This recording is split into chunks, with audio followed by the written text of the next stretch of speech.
xanuunku marka soonka la yiraahdo laba qaybood waay xanuun ruuxa haya oo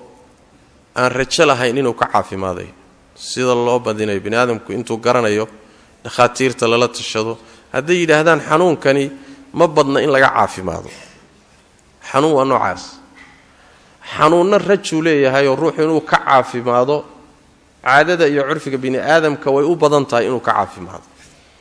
labada xanuun baa loo kala qaadaya xanuunka aan rajada lahayn hadduu ruuxa hayo soomina kari waayo markii soonku soo galo maalin walba hal miskiin buu quudinaya hal miskiin buu wax ku filan siinaya oo cuntaa soonkuna kuma laazimayo xanuunka haya ee uu la soomi laayay hadduu yahay xanuun aan rajo lahayna waxaan u jeedaa hadduu yahay xanuun rajo leh hadduu yahayna wuu iska sugayaa ilaa arrinkiisu ka caddaanayo ayib ruuxii wuu iska sugay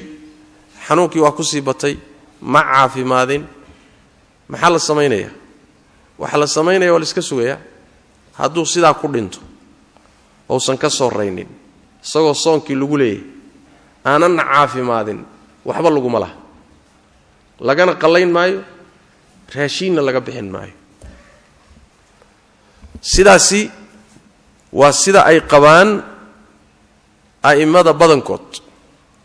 yacni dadka ama laga qallaynayo ama markuu dhinto raashiinaha laga bixiyo la leeyahay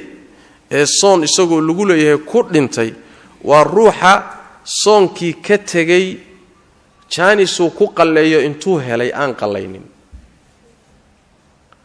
laakiin ruuxa xanuunsaday xanuun uga tegay xanuunkiina aan kaba kicinba siduu u hayay buu ku tegay waxba laguma le ka isaga sidaana waxaa qaba al-imaamu maalik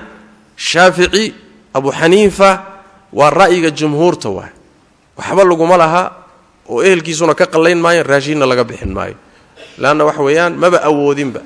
siduu u sugayay buu ku tegay waxba laguma laha wallahu a'lam